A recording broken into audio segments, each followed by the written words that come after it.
Hello guys, welcome to my channel Ritika सुम kitchen. आज के हमारे रेसिपी इलिशेर ननी बाहार। तो चलो আমরা দেখব ইলিশের ননি বাহার করতে কি কি উপকরণ লাগছে। এখানে আমি 4 পিস ইলিশ নিয়ে নিয়েছি, দেখো ধুয়ে পরিষ্কার করে রেখেছি। আর এখানে নিয়েছি নারকেলের দুধ 1 বাটি, নিয়েছি ফ্রেশ ক্রিম। এই ক্রিমটা আমি বাড়িতে বানিয়েছি, হোমমেড আমার এটা বাড়িতে বানিয়ে নিয়েছি। তোমরা ইচ্ছা করলে বাড়িতে বানাতে পারো, আবার কিনেও ব্যবহার করতে পারো।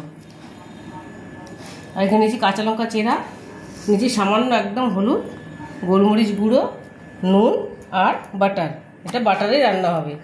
প্রথমে আমি মাছটাকে ম্যারিনেট করে নেব। দিয়ে দেবো নুন, পরিমাণ মতো নুন দেবো, দিয়ে দেবো গোলমরিচ গুঁড়ো,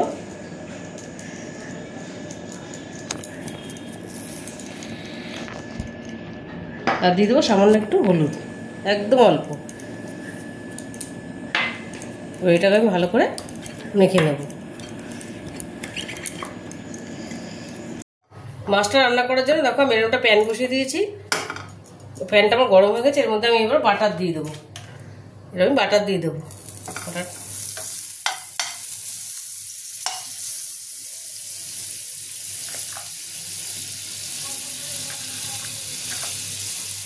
পরিমাণ মতো বাটার দিয়ে দেবো।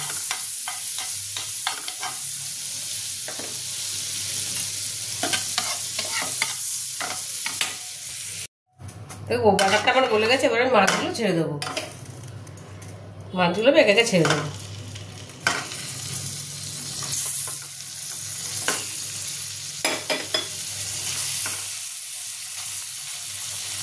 মাছগুলো একদম হালকা ভাজবো, বেশি ভাজবো না। বেশি ভাজলে টেস্টটা নষ্ট হয়ে যাবে। একদম হালকা ভাজবো। দিয়ে দেবো গোটা চেরা কাঁচা লঙ্কা এর মধ্যে,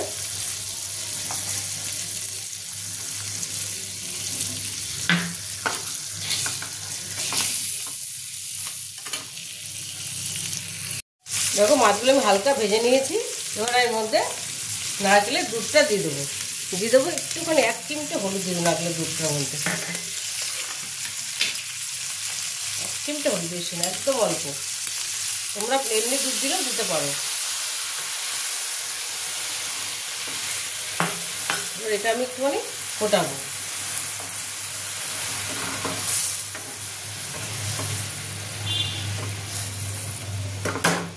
বাদ বাকি কাঁচা লঙ্কাটাও আমি চেরা কাঁচা লঙ্কাটা দিয়ে দেবো।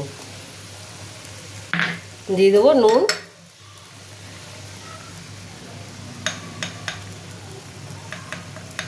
পরিমাণ মতো নুন দিয়ে দেবো।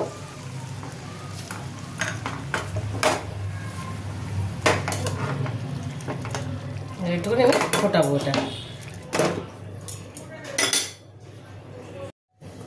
দেখো মাছটা আমার ফুটে গেছে, দুপাশটায় আমি ভালো করে সেদ্ধ করে নিয়েছি। উল্টে দিয়েছিলাম মাঝখানে আমি। এবার এর মধ্যে আমি গোলমরিচ ছড়িয়ে দেবো। গোলমরিচ ছড়িয়ে দিলাম। দিয়ে দেবো ফ্রেশ ক্রিমটা, ভালো করে একটু ফেটিয়ে নেব।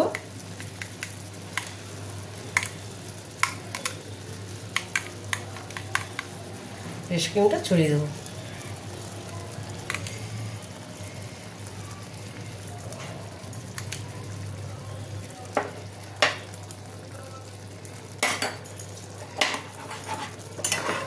স্পুনটা দিয়ে একটু ফোটাবো। খুব কম সময়, খুব তাড়াতাড়ি হয়ে যায়, খেতেও দারুণ লাগে।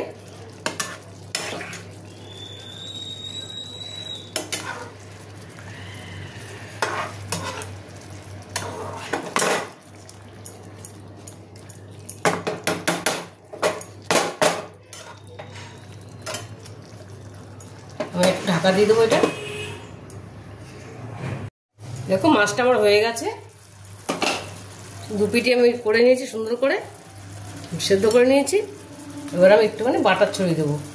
একটুখানি বাটার সাইডে দিয়ে দেবো, বেশি দেবো না, অনেকটা দিয়েছি তখন।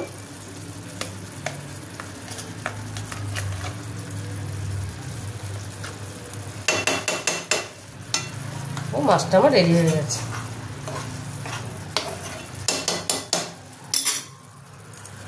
রেডি হয়ে গেছে। এবার আমি এটা গ্যাসটা বন্ধ করে কিছুক্ষণ ঢাকা দিয়ে রাখবো। তারপর আমি এটা নামাবো। দেখো ইলিশ মাছের ননি বাহারটা আমার রেডি হয়ে গেছে। তোমরা এটা বাড়িতে অবশ্যই ট্রাই করবে, ভীষণ ভালো লাগে খেতে, খুব চটজলদি হয়ে যায়। আর এটা দেহরাদুন রাইস দিয়ে আরও বেশি খেতে ভালো লাগে। আর যদি রেসিপিটা তোমাদের ভালো লেগে থাকে তাহলে আমাকে লাইক, শেয়ার আর সাবস্ক্রাইব করতে ভুলবে না। টাটা।